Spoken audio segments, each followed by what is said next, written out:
আসসালামু আলাইকুম প্রিয় দর্শক, নেপালের নির্বাচন শেষ হয়ে গেছে। একদিন আগে শেষ হয়েছে, এখনো চূড়ান্ত ফল আমরা পাইনি। কিন্তু আমরা এতটুকু জানি যে ওখানকার যারা আন্দোলন করেছিল আমাদের অনুসরণে, মানে আমাদের মতো করে যে আন্দোলনটা ওখানে হয়েছিল, যেটাকে তরুণদের আন্দোলন আপনি বলতে পারেন অথবা জেনজির আন্দোলন বলতে পারেন, সেই আন্দোলনের যারা নেতৃত্বে ছিল, যে তরুণ নেতারা, তাদের যে দল, তারা যে দলকে সমর্থন দিয়েছে, সেই দল কিন্তু এবারে নির্বাচনে জিতেছে। দলটার নাম হলো রাষ্ট্রীয় স্বতন্ত্র পার্টি। এটা একটা মধ্যপন্থী দল, চরম ডানও নয়, চরম বামও নয়, একটা মধ্যপন্থী দল। এবং এই দলটা কিন্তু এই জেনজিদের তৈরি করা নয়। এই দলটা তৈরি করেছেন আরো 3 বছর আগে বালেন্দ্র শাহ নামে এক ভদ্রলোক, ওনার দল যেটা। এই বালেন্দ্র শাহ একসময় গান টান গাইতেন।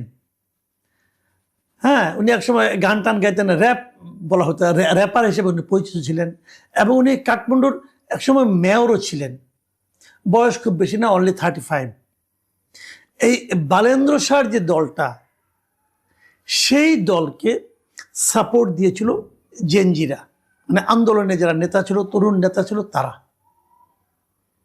তো তাদের সমর্থন নিয়ে এই দল অলরেডি একদম মানে নিরঙ্কুশ বিজয়ের মাথায় তারা চলে এসেছে। আপনারা নেপালের পার্লামেন্টের ফরম্যাটটা একটু দেখেন। সেখানে 275টি আসন আছে নেপালের পার্লামেন্টে। তার মধ্যে 165টি আসনে সরাসরি নির্বাচন হয়, যেভাবে আমাদের মতো হয়। আমাদের এখানে যেভাবে নির্বাচন হয় সেভাবেই তাদের এখানে 165টা আসন নির্বাচন হয়। আর যে বাকি 110টা আসন আছে, এই 10টা আসনে তারা সংসদ সদস্য পায় পিআর পদ্ধতিতে।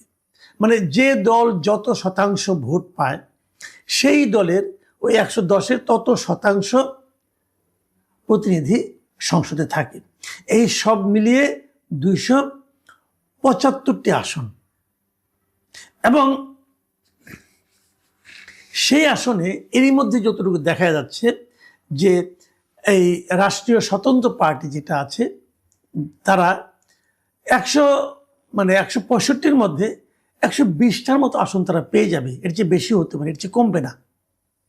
তো 165-র মধ্যে যদি 120টা হয়, তাহলে আপনি ধরে নিতে পারেন এটা তো এক ধরনের নিরঙ্কুশ জয়ী হবে। এবং এই অনুপাতে তারা ভোটও পাবে। সেখানেও পিয়ারেও তারা ওই একই অনুপাতে যদি জিততে থাকে, তাহলে এবার আর নেপালে ওই আগে যেরকম একটা অস্থির পার্লামেন্ট হতো, সেরকম কিছু হবে না। দেখুন, নেপালের যে নির্বাচনটা হলো, এই নির্বাচনটা কিন্তু আমাদের মতো 1.5 বছর কিন্তু অন্তর্বর্তীকালীন সরকার সেখানে জোর করে বসেছিল না। বরঞ্চ ওনাদের এখানে সুশীলা কার্কি নামে যিনি দায়িত্ব নিয়েছিলেন, তিনি ছিলেন নেপালের একসময় চিফ জাস্টিস, মানে প্রধান বিচারপতি, এক ভদ্র মহিলা। উনি এসেই ঘোষণা করলেন যে আমরা মার্চের 5 তারিখে ইলেকশন করব। এবং সেখানে কিন্তু আমাদের এখানে আমাদের অনুকরণে তরুণরা, জেনজিরা কিন্তু প্রথম দিকে নানা ধরনের রাষ্ট্রীয় সুযোগ সুবিধা পাওয়ার চেষ্টা করেছিল, বলেছিল তাদের মন্ত্রিপরিষদে নিতে হবে, অমুক করতে, প্রশাসনে তাদের হস্তক্ষেপ ছিল, নানা রকম তাদের চেষ্টা ছিল। কিন্তু সুশীলা কার্কি সেটাকে কঠোর হস্তে দমন করেছেন। এবং উনি স্পষ্ট বলেছেন যে উনি নেপালকে বাংলাদেশ হতে দেবেন না।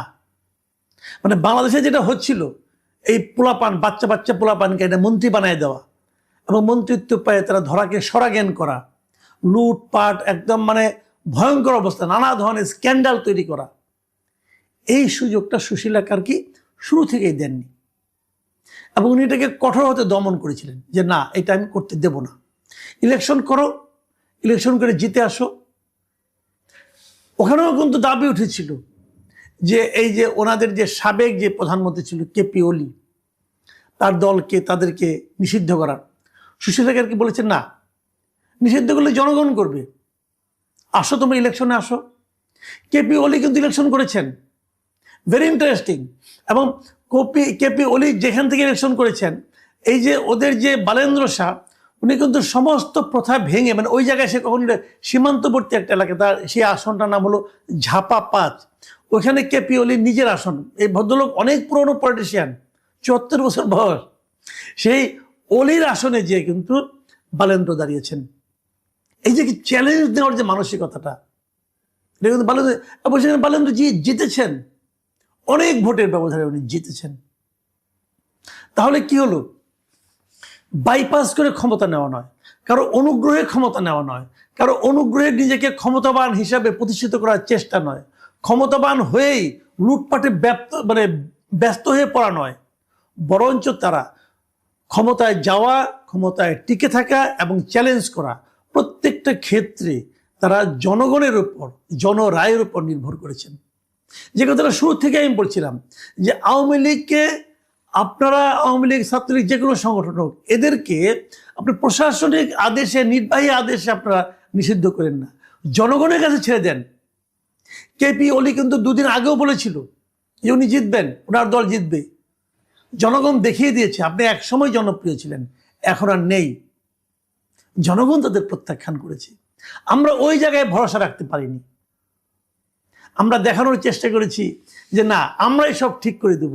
আমরা কয়েকজন লোক এসেছি, আমরা নিজেরা বিপ্লবের মাধ্যমে ক্ষমতায় এসেছি, অতএব আমরা যেটা করব সেটাই দেশের ভালো হবে, আর পৃথিবীর কেউ কিছু বুঝে না, আমাদের জন্য একটা সংস্কার করা দরকার।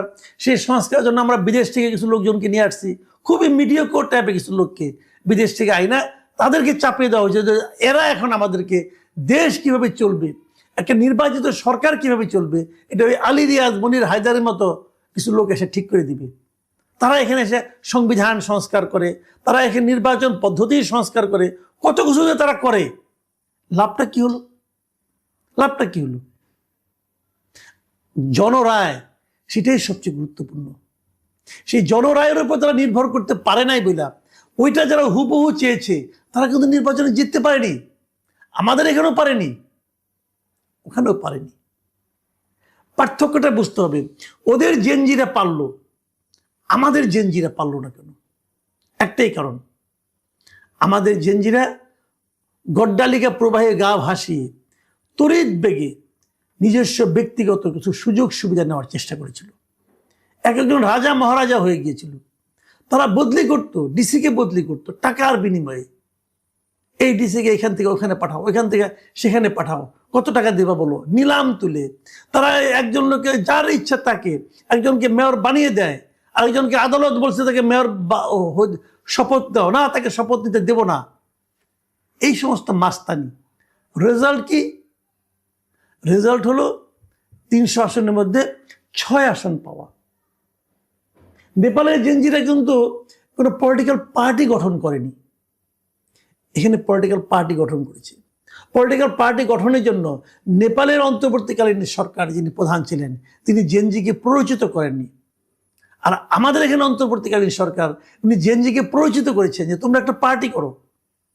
মোদ্দা কথা, এই যে একটা ইয়ুথ ফোর্স, এই যে একটা ইয়াংদের যে একটা প্রবল শক্তি, এই শক্তিটাকে নেপালের যিনি অন্তর্বর্তীকালীন সরকার ছিলেন, সরকারের প্রধান ছিলেন, তিনি সেটাকে স্বাভাবিক গতিতে চলতে দিয়েছেন, ওটাকে উনি ডিরেলড হওয়া থেকে থামিয়েছেন।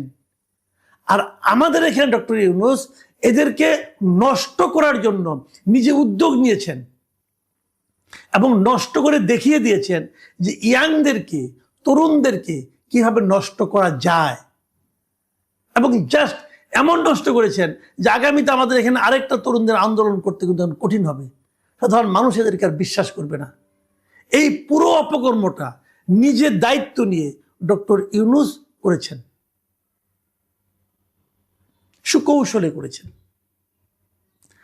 আমরা ওখানে দেখেছি যে আন্দোলনের পর আন্দোলনের রেজাল্টটা যথা জায়গায়, মানে ঠিক হাতে দেওয়ার জন্য ওখানে সুশীলা কার্কির মতো একজন নির্লোভ ব্যক্তি ছিলেন, একজন যোগ্য লোক ছিলেন। আর আমরা এখানে এসে পড়েছি ডক্টর ইউনূসের মতো একজন লোভী এবং আত্মকেন্দ্রিক লোকের হাতে, যিনি নিজে দায়িত্ব নিয়ে ইয়াং জেনারেশনের যে প্রবল আকাঙ্ক্ষা সেটাকে নিজেরা পদদলিত করেছেন এবং তাদেরকে একদম জাস্ট শেষ করে দিয়ে গেছেন। এখন আমাদের ইয়াং জেনারেশনটা পরবর্তী সরকারের আমলে, মানে বর্তমান সরকারের আমলে নিরাপত্তা খুঁজেন, এবং ডক্টর ইউনূসকে এসএসএফ পাহারা নিতে হয় 1 বছরের জন্য। সুশীলাকে কিন্তু নিতে হয়নি, নিতে হবেও না। এই জায়গাটাতেই পার্থক্য। আমরা এই জায়গায় পিছিয়ে গেছি, আমাদের তরুণরা এই জায়গায় পিছিয়ে গেছেন। কিন্তু অন্য কারো রাষ্ট্রের, অন্য কোনো রাষ্ট্রের অনুচর হিসেবে